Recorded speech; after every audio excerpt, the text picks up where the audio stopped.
The Shukla mansion stood tall at the edge of the city, a fortress of glass and marble that overlooked glittering lights below. To the world outside, it was a symbol of success, of power, wealth, and influence. But inside, silence lived in every corner. The kind of silence that did not soothe, but suffocated. Shukla sat at the long dining table, staring blankly at the untouched food laid out before him. He was a man of 42, a self-made millionaire with sharp features, dark, tired eyes, and a presence that commanded any room he walked into. But at this moment, his shoulders were heavy, his eyes distant. Success had filled his pockets, but life had emptied his heart. 2 years ago, he had lost his wife, the one person who made this cold mansion a home. Her laughter no longer echoed in the hallways. Since then, Shukla had buried himself in work, building empires, signing deals, hosting board meetings. The world applauded his brilliance, but no one knew how lonely he was when he returned home at night. No one, except one little girl. "Papa?" A tiny voice broke the silence. Shukla turned his head slowly. His daughter, Kinza Monali, stood there in her nightgown, clutching a small stuffed bunny. Her head was bald, her skin pale, but her eyes, those big, innocent brown eyes, shone with a light that no sickness could steal. She was only 7, but life had forced her to grow up faster than most children. "Why aren't you eating?" she asked softly, tilting her head. Shukla tried to smile, but it came out broken. "I wasn't hungry, Beta." Kinza patted over on her little feet, climbed onto the chair beside him, and reached for the bread basket. "Then I'll eat with you. That way you won't be alone." Those words pierced him. A lump rose in his throat. She was so small, yet always worried about him, when it should have been the other way around. He wanted to pull her into his arms, to tell her everything would be okay. But how could he, when even the best doctors had told him she only had months left to live? Before he could speak, the sound of footsteps entered the hall. It was her, the new nanny. Kajal stepped into the dining room, holding a tray with warm milk and chocolate cake. She was young, perhaps in her mid-20s, with kind eyes and a soft smile that seemed to light up even the coldest corners of the mansion. She wasn't dressed in some polished uniform like the rich demanded. Instead, she wore a simple maid's outfit, neat but humble, and an apron dusted with a few crumbs from the kitchen. Kinza's face lit up the moment she saw her. "Kajal Didi!" Kajal chuckled and set the tray down. "Monali, didn't I tell you to stay in bed?" "You need your rest." "But Papa was eating alone," Kinza pouted. Kajal glanced at Shukla, and for a fleeting moment, their eyes met. She didn't see the intimidating millionaire the world feared. She saw a man drowning in silence, a father afraid of losing the only light left in his life. She gave him a small nod before turning back to Kinza. "Well then, we must fix that," Kajal said cheerfully. She cut a slice of chocolate cake and placed it on a small plate. "Here, sweetheart. But only a little, okay?" "You know the doctor said no heavy sweets," Kinza giggled. "Just a little bite." Kajal picked up a fork and playfully held it out. "Say, ah." Kinza opened her mouth wide and took a big bite, chocolate smearing at the corner of her lips. She laughed, her cheeks glowing with happiness. Shukla watched silently. For the first time in months, his daughter's laughter filled the room. Something inside him cracked. He should have been the one feeding her, the one making her laugh. But it was Kajal, this young woman who had been a stranger just a few weeks ago, who managed to bring warmth into their cold lives. "Papa, you should try some too," Kinza said between bites. "It's yummy." Kajal quickly looked at him, almost apologetic, as if she had crossed a line by making something without his permission. But Shukla surprised them both. He reached forward, broke a small piece of the cake, and tasted it. It was simple, sweet, comforting. Nothing like the gourmet dishes served at his corporate dinners. But it reminded him of home, of love, of everything he had lost. For a long moment, no one spoke. The only sound was Kinza's giggles, as Kajal wiped the chocolate off her face with a napkin. Shukla's throat tightened. He pushed his chair back and stood. "I have some calls to make," he said, his voice low. He walked away before they could see the emotion in his eyes. But as he stepped into his office, he glanced back. There they were, his fragile little girl and the young woman feeding her cake, laughing together as if the world outside did not exist. And for the first time in years, Shukla wondered if maybe, just maybe, there was still some hope left in his mansion of silence. The next morning, the mansion was awake long before the sun rose. The sound of wheels crunching on the gravel driveway signaled the arrival of Shukla's chauffeur, ready to take him into the city. Meetings, contracts, numbers. These were the things that consumed his days. The things he thought were necessary to keep the world from collapsing around him. In his perfectly tailored navy suit, Shukla adjusted his tie in front of the mirror. His reflection looked back at him, sharp, commanding, but hollow. His face was that of a man who owned companies but had lost nights of sleep to grief. He pulled his briefcase from the desk and turned, only to stop when he noticed a faint sound outside his room. Laughter, not the forced, shallow laughter of business dinners. This was real, pure. The sound of Kinza Monali. Shukla opened his door slightly and followed the sound down the grand staircase. In the bright kitchen, Kajal stood by the counter, her apron already smudged with flour. Kinza sat on a high stool, her thin legs swinging as she clapped her hands in delight. "What is this?" Kinza asked, her eyes sparkling. "It's called paratha," Kajal said proudly, flipping the bread on the hot pan. "Not the fancy food your chefs make." "This is simple, but it's full of love," Kinza giggled. "Papa doesn't eat these things." "He only eats boring food," Kajal smiled, brushing a strand of hair behind her ear. "Well, maybe we'll change that someday." She placed the warm paratha on a plate, cut it into small pieces, and offered it to Kinza. The little girl took a bite and closed her eyes dramatically. It's so good. "Kajal Didi, you should be a chef." Shukla leaned against the wall quietly, watching. He hadn't tasted parathas since his wife had passed. She used to make them every Sunday morning, laughing when he'd sneak bites straight off the pan. Seeing Kinza eating the same food with joy, it was as though the past had walked back into his house. "Monali," Kajal said softly, wiping her mouth. "You're a strong girl."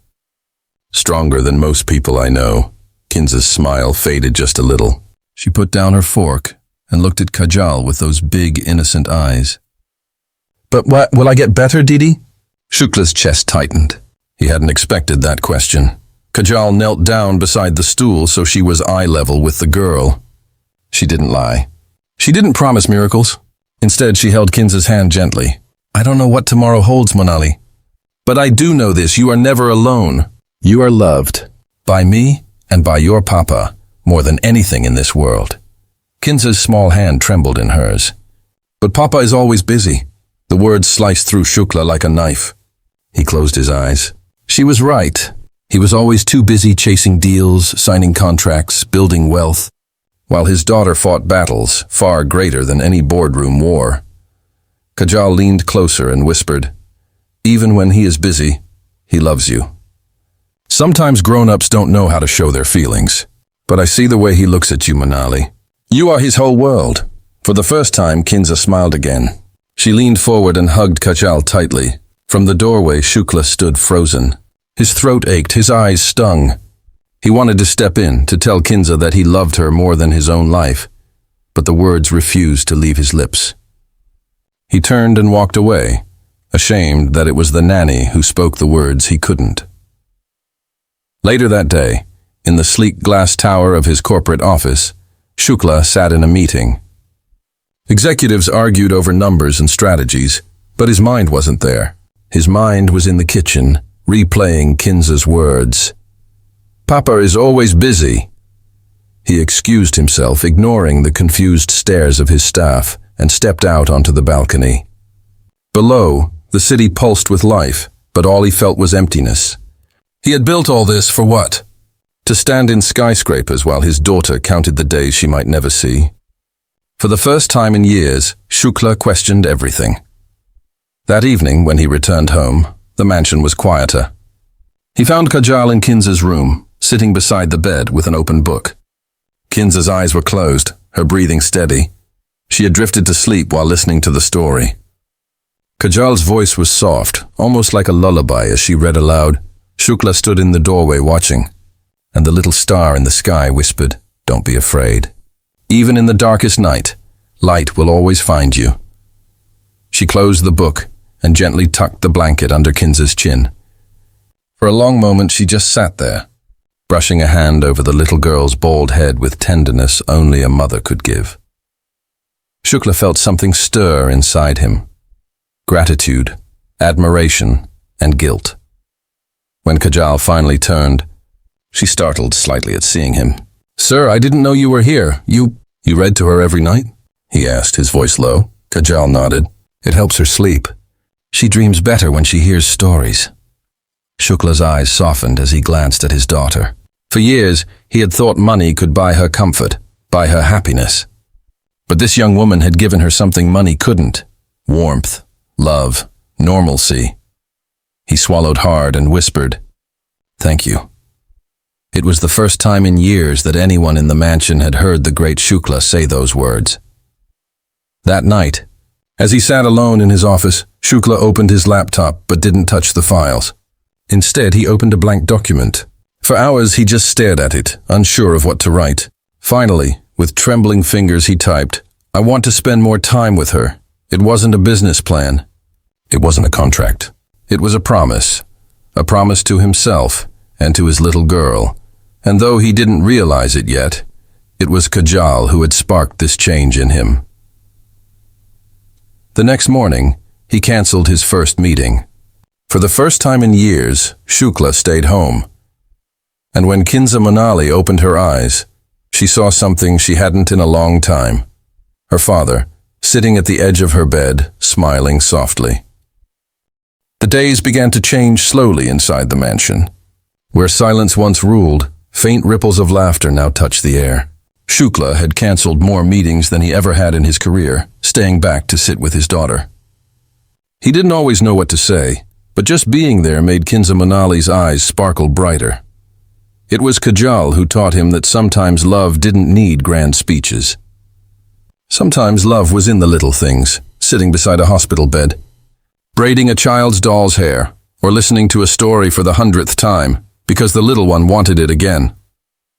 But even amidst the smiles, there were shadows. One evening, after a long day, Kajal found Kinza sitting by the window of her room, staring at the stars. The little girl hugged her stuffed bunny close, her bald head glowing under the moonlight.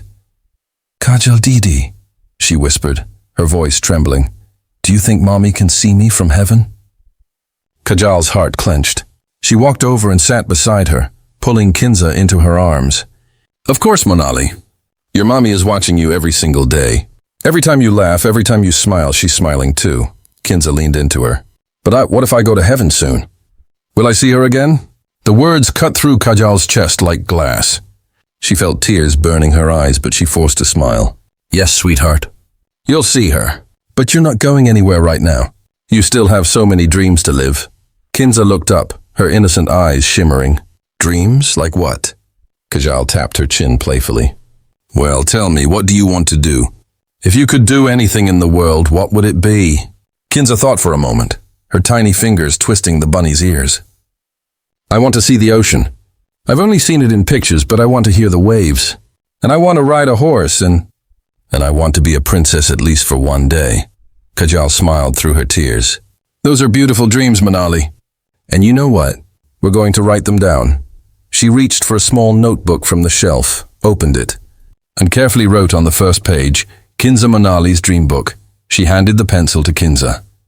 "Now, you tell me your dreams, and I'll write them all down, one by one. That way, no matter what happens, they'll never be forgotten." Kinza's eyes widened in delight. She began listing little wishes, things so simple yet so pure. "I want to learn how to bake cookies. I want Papa to tuck me in one night. I want to wear a pink dress and dance like a ballerina. I want to plant a flower and watch it grow." Kajal wrote each one with care, her tears falling silently onto the page. Behind the slightly open door, someone else was listening. Shukla stood frozen in the hallway, his heart shattering with every word. His daughter's dreams were so small, so heartbreakingly simple, yet he had been too blind to notice them. All the money in his bank could not give her these little moments she longed for. When Kinza whispered, "And I want Papa to smile more," Shukla pressed a hand against his chest, as if the words had physically struck him. His eyes burned. He wanted to run inside, scoop her in his arms, and promise her the world.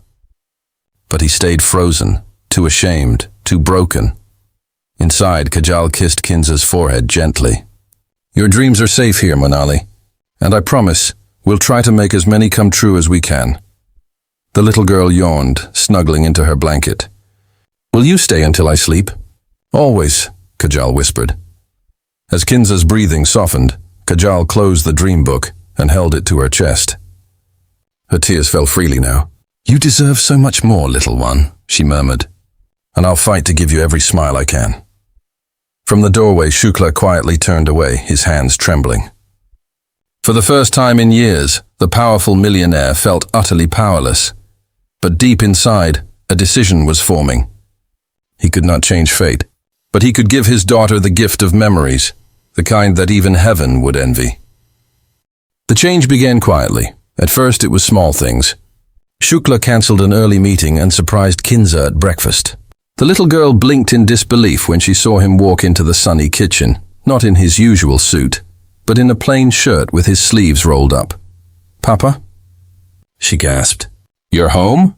He smiled awkwardly, unused to such moments. "Yes, beta. I thought I'd eat with you today." Kajal, who was pouring milk into Kinza's glass, froze for a second. She glanced at Shukla, her eyes softening when she realized this wasn't an accident.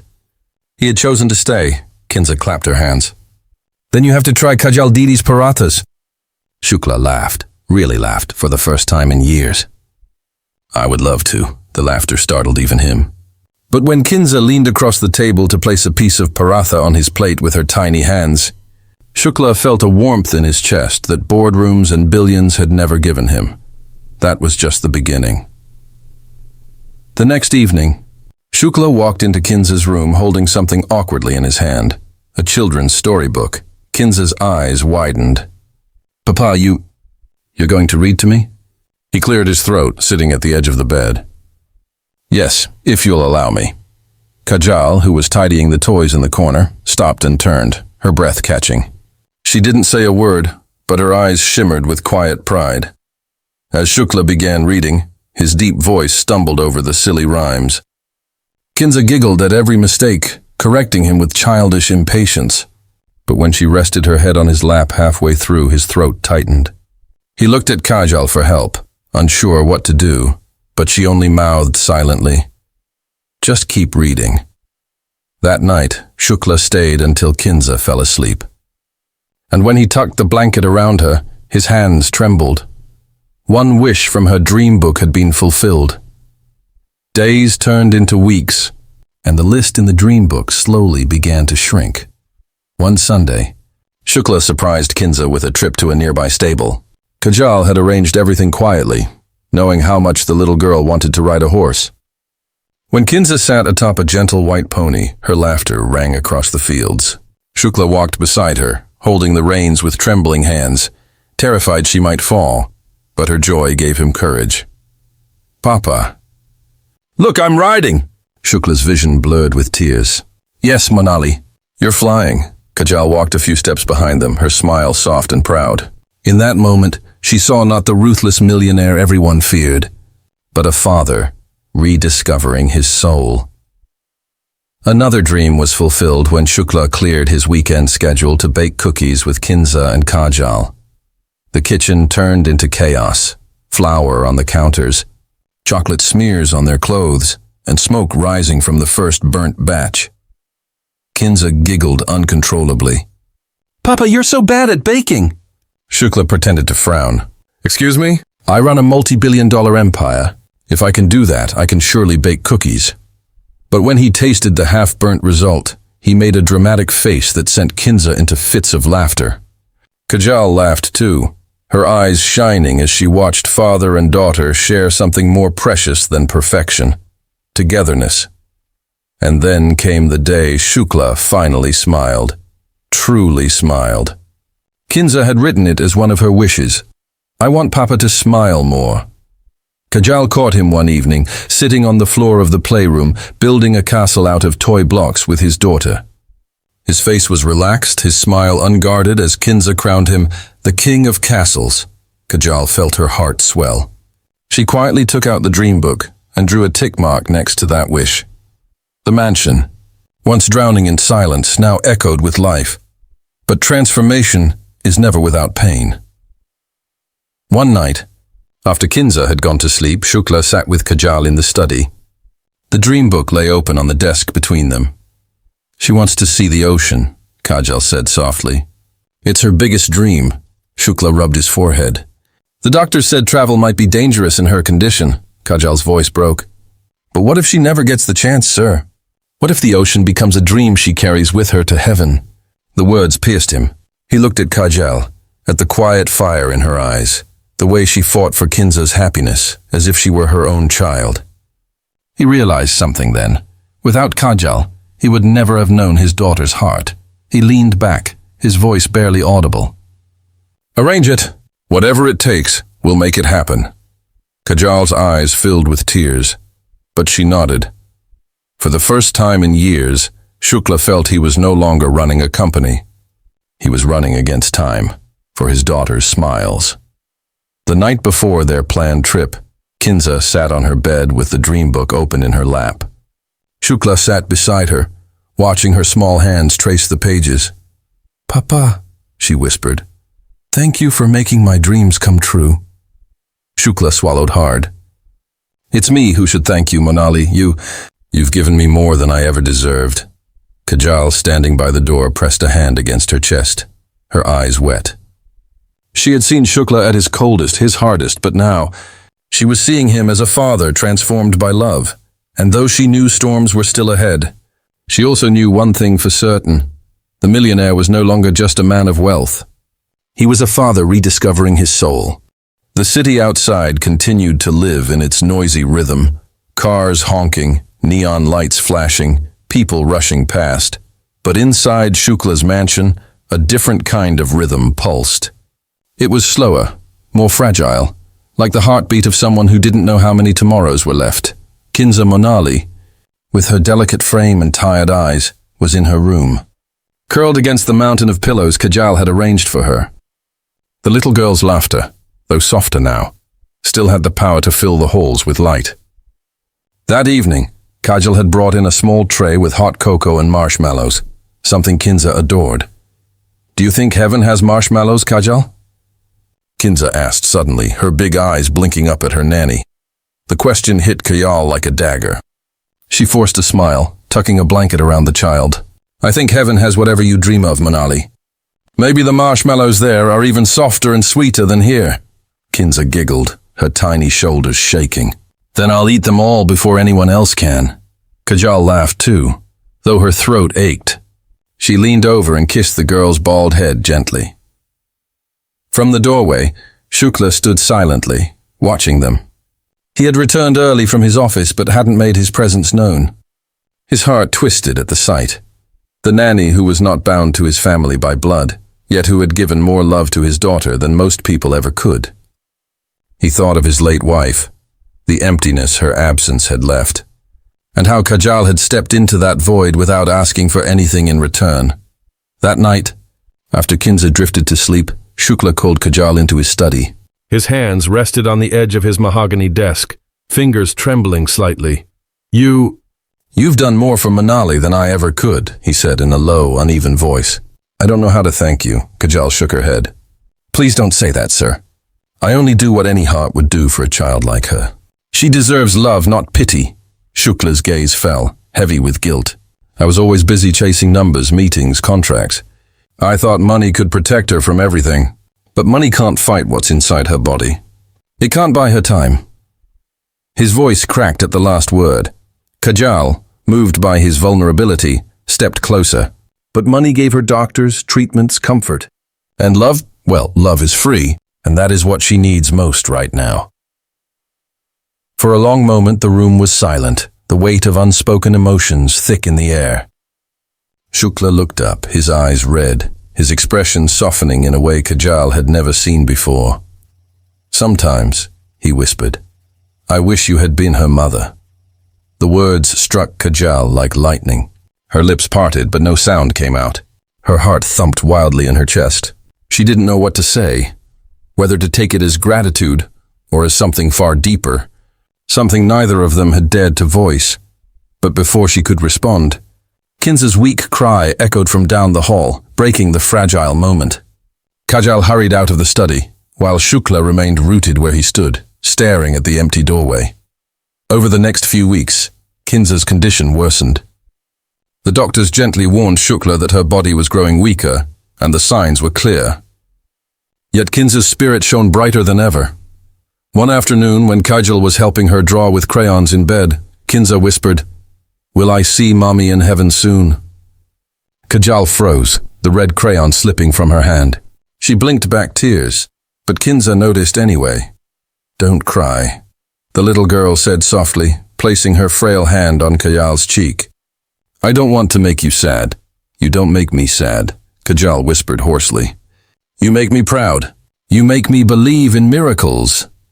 Shukla walked in at that exact moment, and the scene before him nearly brought him to his knees. His daughter, comforting the woman who had given her life meaning.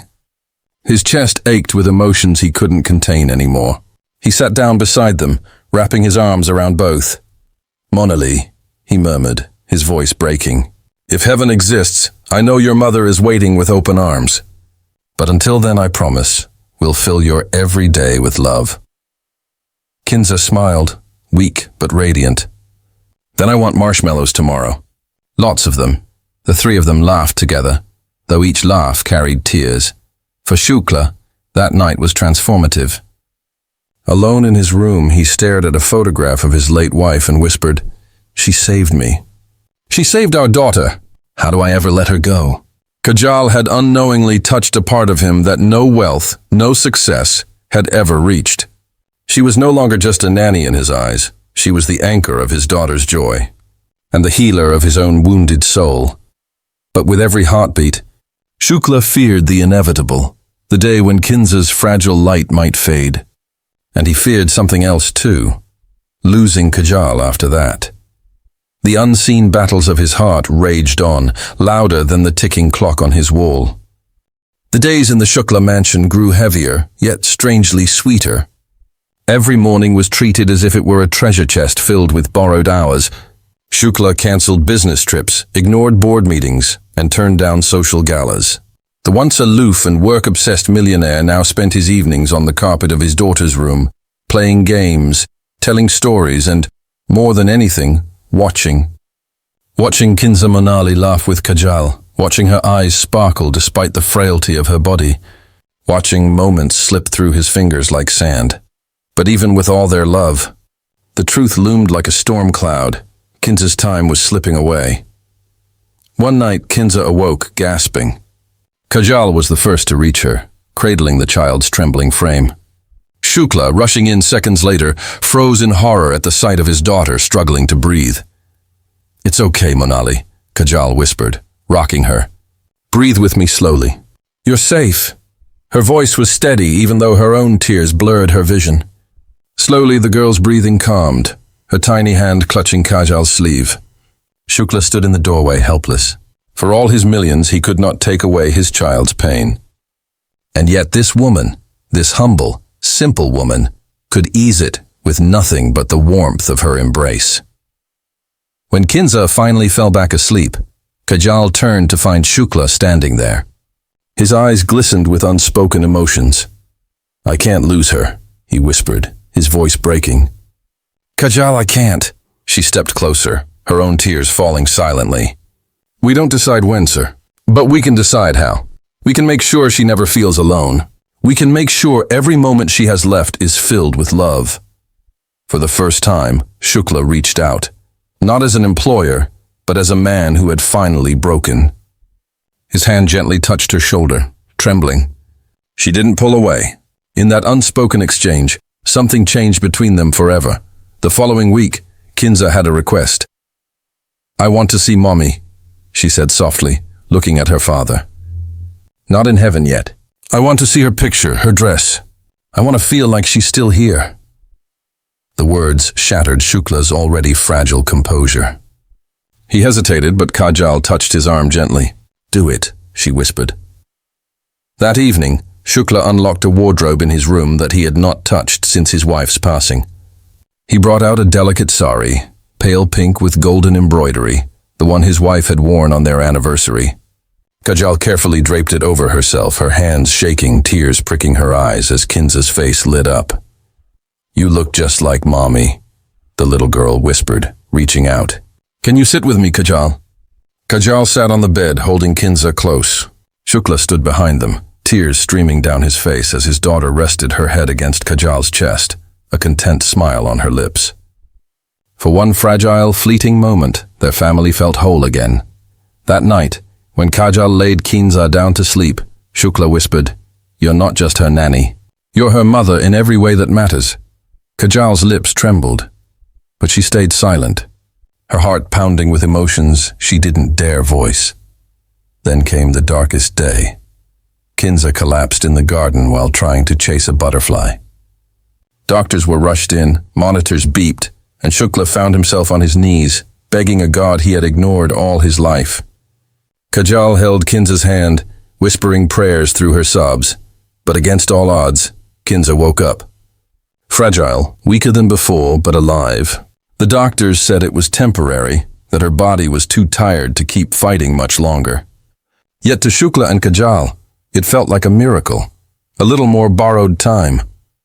That night, as they sat by Kinza's bedside, Shukla finally spoke the words that had lived in his heart for months. "Kajal," he said hoarsely, "I don't want to face any of this without you. You've been her angel, and mine too.